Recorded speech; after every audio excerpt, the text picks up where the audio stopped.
Tudo bom, gente? Eu sou o Álvaro, hoje é dia 30 de janeiro e eu vou trazer para vocês uma atualização dos dados da Covid-19 no Brasil. Então, para começar, eu queria começar falando sobre a maior novidade boa que a gente tem por enquanto, para depois fazer a análise mais completa. E claro, essa novidade é a vacinação. Então eu queria falar um pouquinho sobre a vacinação no Brasil. O Ministério da Saúde está organizando um painel, na verdade 2 painéis que eu queria mostrar para vocês aqui, bem bacanas, com todas as informações dos números da vacinação. Então aqui já foram enviadas mais de 7 milhões de doses, houveram 3 levas de doses para os estados já passaram 2,5 milhões para o município e ainda tem aí quase 5 milhões de doses que estão guardadas nos estados, isso que eles chamam de doses em trânsito. E aqui a gente tem as doses enviadas para cada estado. Então Minas Gerais foi o estado que mais recebeu doses da vacina da Covid-19, por isso que Minas está aqui com essa cor mais escura. Nesse mapa aqui, cor mais escura significa uma maior quantidade de doses. É uma pena que eles não tenham aqui a quantidade de doses por população, porque claro, Minas Gerais é um estado super populoso, né? Tal qual São Paulo, só que São Paulo recebeu menos doses do Ministério da Saúde. Aí vem aquela questão de grupos prioritários, né? E tudo aqui tem todas as informações, eu não vou me deter muito em todas essas informações, então aqui tem de novo esses valores, quais municípios que receberam mais, o município que mais recebeu dose aqui, pelo jeito, foi o São Paulo, né? Foi São Paulo capital, que o município que mais recebeu doses, depois Belo Horizonte, Rio de Janeiro, Porto Alegre aqui em 4º lugar, fiquei feliz. Claro, é um pouco egoísta ficar feliz porque a gente recebeu mais doses do que os outros, mas enfim, né? É a verdade. E aí tem todos esses resumos, então se tiver curiosidade eu vou deixar o link na descrição do vídeo. Aqui é o painel mais bonito que a gente tem para dizer, não quantas vacinas chegaram nos lugares, mas quantas vacinas chegaram nos bracinhos das pessoas. Isso daqui eu fico muito feliz. 580 mil doses aplicadas, olha, 500 mil, enche a boca, né, dizer 500 mil de doses aplicadas. Tá certo que o público-alvo é 77 milhões, mas um começo é um começo. A gente está aí há 2 semanas, basicamente, né, aplicando doses, e o Brasil tem uma capacidade de vacinação muito grande. Então, se a gente tiver as vacinas, a gente vai conseguir aplicar essas vacinas. Então, essa é a nossa torcida, né? E aqui, por região, quantas doses foram aplicadas, por estado, quantas doses foram aplicadas. Aqui o Rio Grande do Sul tá em primeiro, mas só que os dados de São Paulo não estão aqui. Eu imagino que São Paulo seja o estado com mais doses aplicadas, mas eu sinceramente não fui atrás. Mas legal também, de novo, Rio Grande do Sul aqui entre os primeiros, Paraná, Minas Gerais, Bahia, Maranhão, Rio de Janeiro estão aí nas cabeças, e esses estados aqui ainda estão engatinhando, né? Distrito Federal, Sergipe, Rondônia, Acre, Tocantins, Roraima e Amapá. Mas enfim, e aqui esse gráfico eu queria trazer, me deter um pouquinho mais para a gente observar, né? Dia 16, o número de doses aplicadas por dia. Então a gente começou lento, claro, aí no dia 18 e dia 19 foram os dias onde teve... dia 18 foi o dia onde teve a distribuição, né? E daí alguns estados conseguiram... Aliás, dia 17 e dia 18 foi a distribuição. E daí no dia 19 foi o primeiro dia de vacinação em massa. Aí deu uma queda e agora a gente não está mais vacinando no mesmo patamar do dia 19, né? Então eu fiquei pensando assim, será que foi fogo de palha aqui nesse primeiro dia? Vamos vacinar um monte de gente.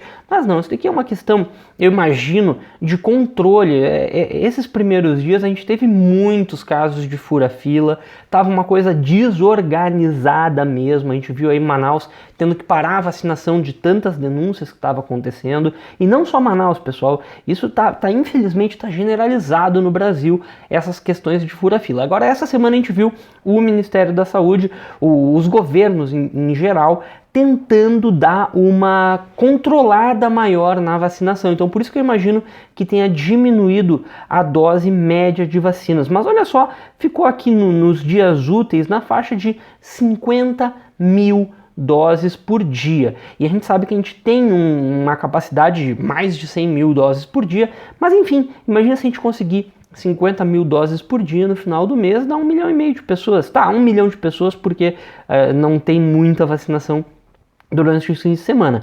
Então, dá pra gente vacinar mais, na verdade, né? Eu tô até pensando que é pouco, dá pra vacinar mais, mas enfim, já mudei minha opinião agora falando com vocês. E aí tem por faixa etária, a gente tá vendo que a faixa etária que mais recebeu vacinas é aqui em torno de 30 a 40 anos, mas porque aqui é que estão os profissionais de saúde da linha de frente da Covid-19.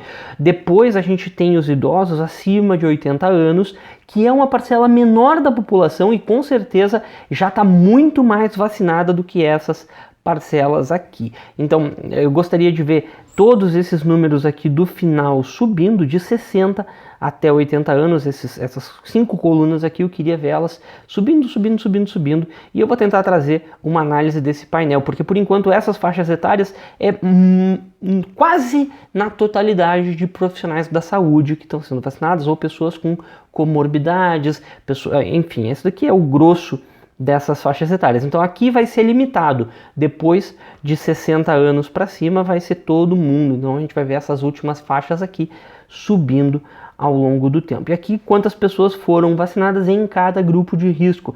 E aí tem aqui esse númerozinho meio escondido, que eu acho que não é nenhum grupo de risco, são os fura-fila. Ó, aqui é o pessoal fura-fila, mas é bom ver que a gente está tentando manter os grupos prioritários, né? Pelo menos aparentemente. Aí aqui, só mais umas informações. Se tiver curiosidade, dá uma olhada ali no painel. Mas enfim, vamos voltar agora para a análise mais propriamente dita que eu sempre faço toda semana. Essa semana eu gastei um pouquinho mais de tempo na vacinação, nas próximas semanas eu vou tentar fazer um pouco mais dinâmico também. Então aqui tem o gráfico dos casos oficiais do Ministério da Saúde.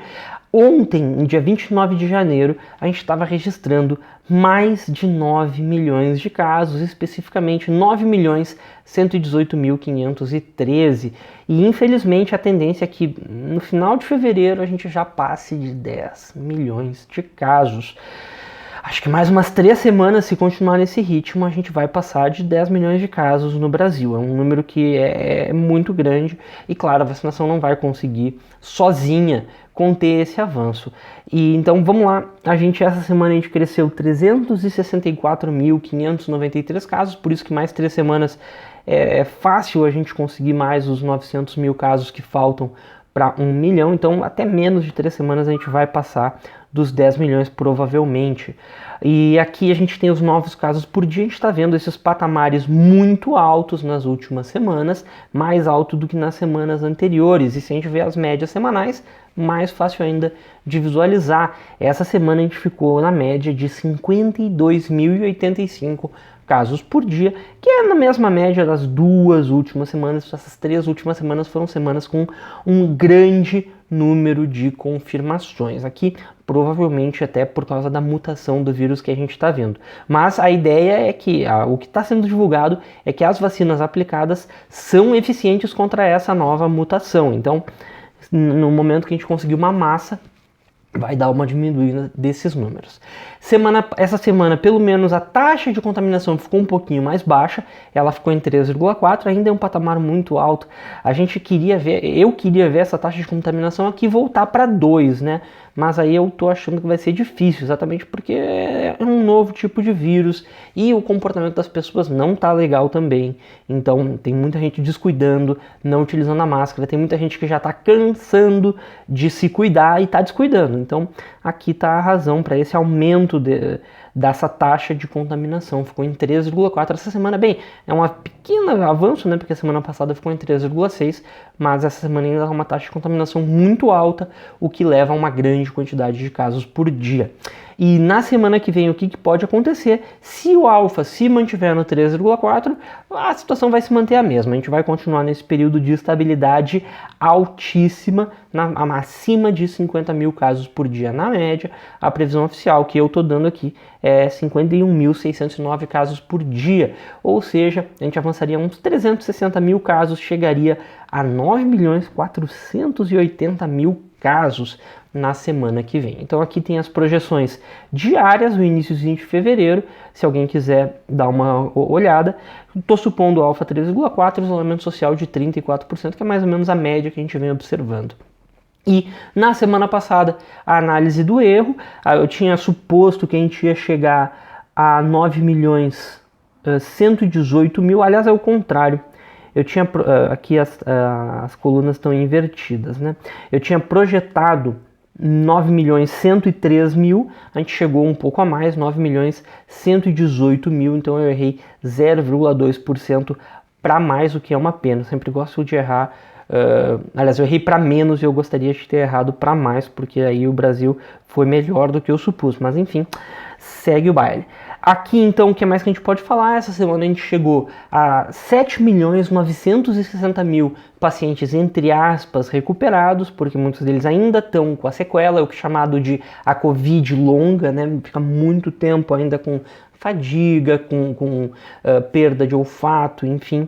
E aqui, casos ativos está no mesmo patamar da semana passada, 935.000, mas um pouquinho mais baixo. É quase nada, mas deu uma baixada nos casos ativos da semana passada para essa semana, embora a gente tenha tido dias mais altos, mas agora, ontem, né, na sexta-feira, a gente baixou um pouquinho da sexta-feira da semana passada.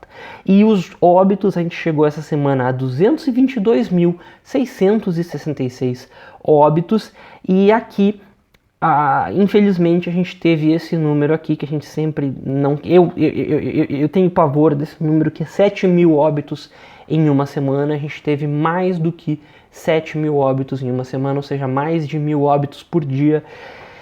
E fazia muitos e muitos meses que a gente não via isso num período, que nem eu sempre considero, de sexta até sexta-feira. E é impressionante que a taxa de letalidade caiu. Com os óbitos aumentando, a taxa de letalidade caiu. O que isso mostra? Mostra que os casos estão disparando ainda mais do que os óbitos.